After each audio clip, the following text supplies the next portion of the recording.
Nah, saya punya trik, punya cara untuk sampean supaya la ilaha illallahnya itu sah dan meyakinkan. Nah, cara hakim itu sah dan kitab yang sering juga Mbah Mun diantaranya untuk kalimat itu kitab Zadul Ma'ad. Iku nak nerangno la ilaha illallah niku luar biasa. Itu kitab kesayangannya Sayyid Abdul Al-Haddad. Beliau ngendikan di antara kitab kesukaan beliau selain Ihya itu kitab Zadul Ma'ad. Itu beliau kalau ngendikan bihadihi ya, maksudnya bihadil kalimah ussisatis samawati wal ardu. Jadi langit bumi dibikin.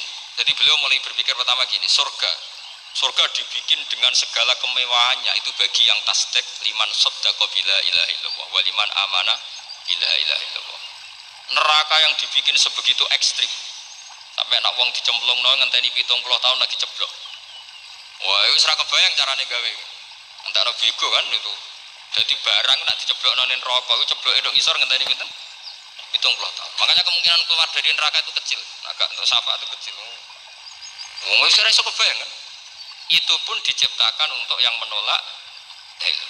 Jadi surga dibikinnya lihadil kalimah, neraka dibikin juga lihadil kalimah. Jadi hadil kalimah itu mizan, ini ukuran. Yang terima masuk surga, yang menolak masuk neraka. Hisab juga gitu, ada hisab itu ya karena kalimat la ilaha illallah. Orang kafir itu nanti tidak dihisab. Nah cara Ibnul Qayyim, hadisnya nggih ngoten.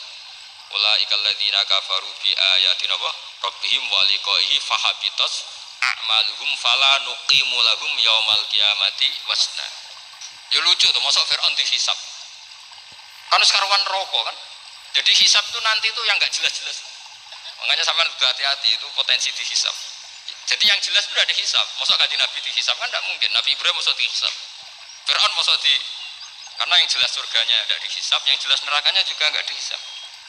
Lain nak sing pengajian yo teko, dandutan yo teko ini yang ini yang itu. Ya itu hisab itu. Dulu biskop yo bayar, mlebu masjid yo bayar. Gimana tuh biskop 10.000, nak ning masjid 2.000. Ya hisab itu nanti. Jadi orang kafir yang karuan kafirnya itu istilah Quran fala nuqimu lahum yaumal qiyamati wasna. Nah, artinya ada hisab juga tolak ukurnya la ilaha illallah. Terus wabiyadil kalimah bu isatir rasul. Karena kalimat ini rasul diutus untuk melatih la ilaha illallah. Jadi kalimat ini luar biasa. Tapi setelah jadi tahlil terus yang mau coba ngantuk, terus jumlahnya kakean kan terus akhirnya gak sakral. Akhirnya la ilaha dikomentari suwi temen. Pemenang nak sing mimpin tahlil wong tuwek terkenal suwi lagi tahlil dipimpin mbah niki sing guri mesti sambat wah suwi iku mesti. itu kriminal kita, itu kesalahan kita. Kalimat yang harusnya jadi tolok ukur surga neraka itu ukurannya kalimat itu. Kemudian kita nganggap kalimat itu sebagai kalimat yang apa? Problem. Itu aja sampai ya. Makanya kalau suwon sing mimpin tahlil aja suwi-suwi lah. Bismillahirrahmanirrahim ping 3 hadir terus bar. Ontius niku semua ijazatnya hanya 3 kali itu kok jadi pirang-pirang niku. Tapi nak la ilaha illallah tolong gak hadir yo tak baleni neh dadi 6. Kok gak hadir? Jebule ping 1000 pun ndak hadir itu yang masalah. Terus kula waca ndak ini supaya sampean ngerti kalimat itu menjadi kualitasnya bagus ndak itu karena cara pandang. Itu tadi kalau sampean mikir surga dibikin semewah itu dengan fasilitas bidadari secantik itu. Semuanya kelas A itu ya bagi yang menerima la ilaha illallah. Neraka dibikin se ekstrim itu juga bagi yang nolak.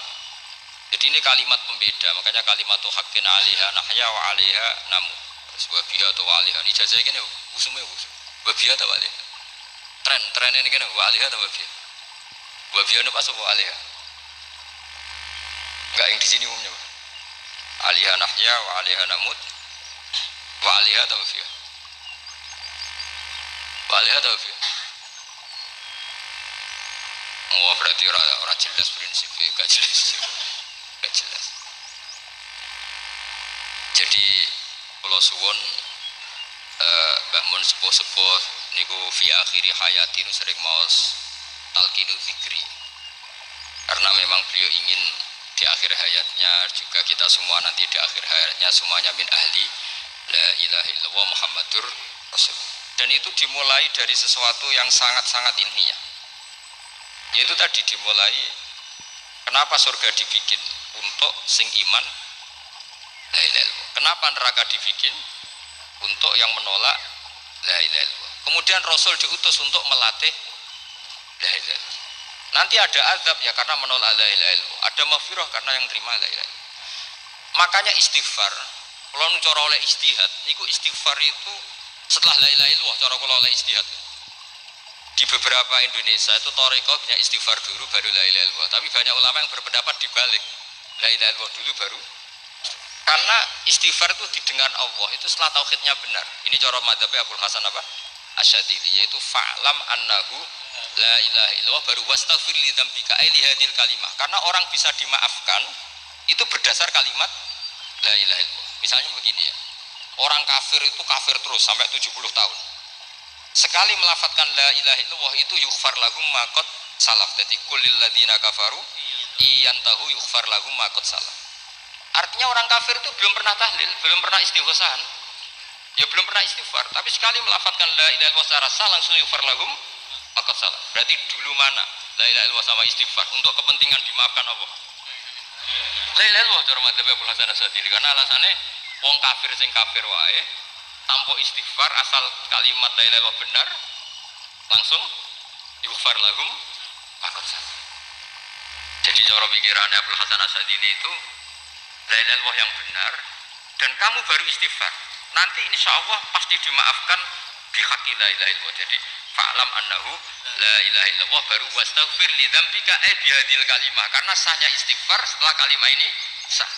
Itu orang kafir yang kafir berpuluh-puluh tahun itu langsung diberi bonus sama Allah yughfar lahum ma qad salaf. Nah ukuran iyan tahu pakai apa coba? Hei para wong kafir nak kowe mendo sangka kekafiran ukurannya pakai apa? La ilaha illallah. Sekali la ilaha benar langsung yughfar lahum ma qad salaf. Makanya ketika ya Ja'far Shadiq, Sayyid Ja'far Shadiq beberapa lama arja ayatin fil Quran adalah qulil ladzina kafaru yantahu yughfar lahum ma qad salaf. Ketika mana kan abet sisa malaikat dia wong kafir 70 tahun Gusti mau celek lu pisan langsung jenengan sepuro mosok kalau imam tahlil boten jenengan sepuro ya tapi masalahnya nak malaikat ya tapi kowe golek wajib lah iku semari perkara iku mulai masalah kan sora ikhlas iku mulai masalah nah sing guri malah meneh tapi kowe mau celek lu ambek gremeng mergo kesuwen dan nak kesuwen wong gremeng sing dosa sing tahlil apa sing gremeng sing tahlil ya melok dosa mergo kesuwen sing gremeng dosa wong kalimat thayyibah kok digremengi. Terusno sing undang ya melok dosa pisan ribet kan. Ya ora ono fikih ngono ya ora ono. Maksudnya kula cerita daripada rawan dosa ya mendingan la ilaha illallah sing ora gremeng. Carane piye? Sing mimpin ya sing fasih sing cepet. Insyaallah. Oh teng desa kula anggere muni tahlil ben Gus Pak suweneng kabeh. Mesti cepet, jamin mesti cepet. Kalau sering ngomong, aku cepet lah lu mati sing suwi. Mergo suwi mari dosa gremeng lho perkara. Lagi kan do sungkan wae kula. Nah teng adat masyarakat kan nggih sampai Gus sampai anak kiai kan sungkan dadi kiai sing tua-tua akhirnya malah cepet.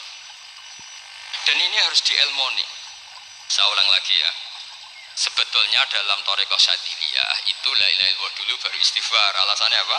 Sihatul istighfar itu ba'da sihati la ilaha illallah. Jadi dia bawa ke qulil ladzina kafaru iyantahu yughfar lahum ma qad salaf. Saiki intiha anil kufri, berhenti kekafiran dengan kalimat apa? La ilaha illallah. Itu langsung yughfar lahum ma qad salaf. Dan Allah ngendikan fa'lam annahu la ilaha illallah baru wastaghfir lidzam. Ai bihadil kalim. Artinya gini, bisa saja istighfar kita itu tidak didengar Allah karena tauhid kita tidak pernah benar. Mau ngelafat notok tapi tauhidnya tidak benar. Maka terus dibutuhkan latihan-latihan dari ahlul ilmi, misalnya kayak Imam Sanusi, kayak Imam Asy'ari, itu pelatihan-pelatihan la ilaha illallah dengan pemaknaan yang luar biasa. Misalnya begini, ambil saja la ilaha illallah itu dengan makna seperti ini. Tidak ada sesuatu yang maujud kecuali disebabkan oleh yang super maujud. Alam raya ini, langit bumi ini kadung berstatus maujud. Kan nggak mungkin yang maujud diciptakan yang tiada. Nangono mau hadhil maujudat khalaqaha wajibul wujud. Nah wajibul wujud ini yang bernama Allah Subhanahu wa ta'ala. Maka kualitas Anda iman itu lebih tinggi Selama ini kan enggak. Orang no pangeran kecuali Allah. Terus Allah itu yang siapa? Ya Allah yang siapa itu harus kamu berani mensifati. Allah belum pernah menceritakan dirinya di Quran kecuali beliau dia mensifati zatnya. Saya adalah sing khalaqas samawati wal arda misalnya. Saya adalah zat yang begini. Karena itu dengan cara itu bisa dikenali. Ya, dengan cara itu bisa dikenali. Makanya Allah itu harus kita kenali, yaitu lewat ma'rifatullah. Ibadah tertinggi adalah ma'rifatullah. Ya caranya ma'rifat tadi dimulai, gak mungkin alam raya ini kemudian diciptakan oleh al-adam, sesuatu yang tidak ada.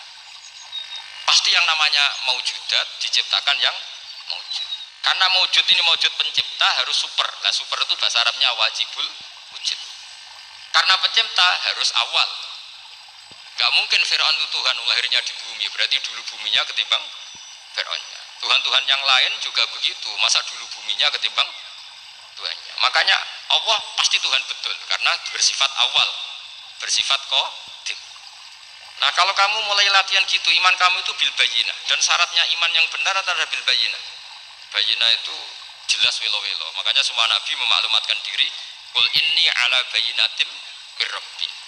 Lam yakunil ladzina kafaru min ahlil kitab wal musyrikin munfakina hatta ta'tiyahumul bayyinah. Jadi kamu harus punya otoritatif kebenaran sing sampai welo-welo itu layak balu syakka wal irtiyab, sudah agak bisa ragu lagi. Nah saya khawatir kalau kita sudah tidak ngaji seperti ini, la ilaha illallah itu mau rutinitas.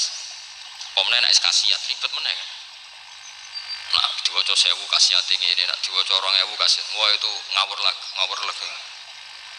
Saya itu kemarin ketemu banyak orang pintar lah di Jogja. Itu saya cerita, mereka tanya saya, Gus kenapa engkau jarang berdoa? Saya bilang saya itu sering berdoa, cuma mungkin Anda tidak tahu kata saya. Doa itu syaratnya harus setelah sihatil iman, imannya itu benar.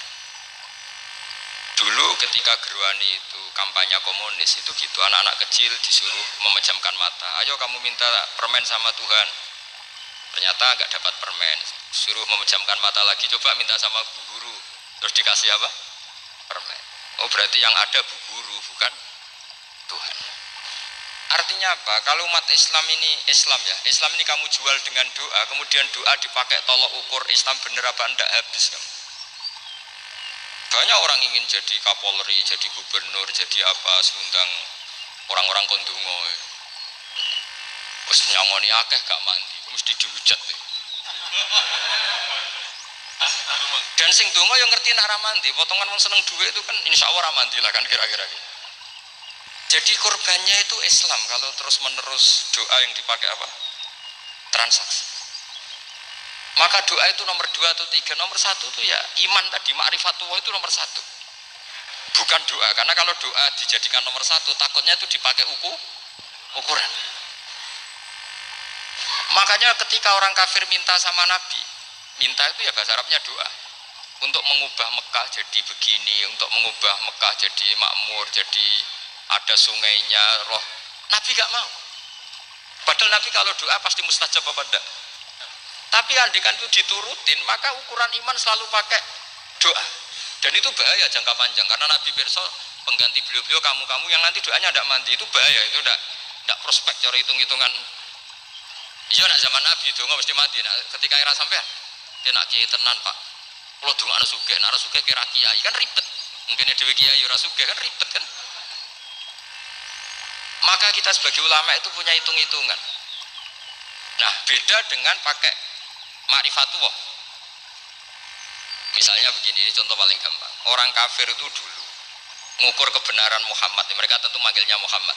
Muhammad kalau kamu mengklaim bahwa orang mati bisa hidup lagi, coba mbah-mbah kamu yang sudah mati bangunkan. Kalau bisa berarti kamu benar, kalau enggak ya enggak. Pertanyaannya itu yang faktu bi abaina in kuntum apa? Sodikin. Pertanyaannya, ngukur kebenaran dengan cara itu yang bikin standar siapa? Nah, Nabi itu sempat terdesak karena itu dipakai ukuran. Tapi kalau pakai ilmu mantek, jawabannya lebih gampang. Ngukur kebenaran dengan cara itu versi siapa? Versi saya. Kamu benar itu kalau bisa membangkitkan orang mati. Terus jari Nabi, ya kalau versi kamu ya kamu yang membangkitkan, nanti ditanya bareng-bareng. Loh ini kan kita seperti itu kan, kita sering. Artinya apa? Islam ini yang bisa mengawal hanya ilmu.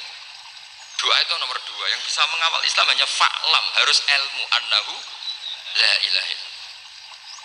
Ketika orang kafir lo tanya, Muhammad kalau kamu Rasul betul, fasayir jibala Makkah. Jibalu Mekah kamu jalankan kemudian jadi emas. Dan orang-orang yang mati bangkitkan. Kemudian kita tanya, adinuka hakun amla, agamamu benar apa enggak? Nabi andikan minta kira-kira dituruti Allah apa enggak? Pasti dituruti. Tapi masalahnya, masa menunggu itu? Masa Allah menjadi Tuhan nunggu itu? Allah selalu Tuhan, baik orang percaya atau tidak. Makanya Allah tidak mau nuruti. Karena itu jadi problem jangka panjang. Iya kalau Nabi mustajab doanya, terus era umatnya seperti ini. Sing kiai ini bedino dalail ora mesti mandi dongane. Oh sak sing tirakat lah ora mesti mandi dongane. Nak bab donga niku wis padha wae.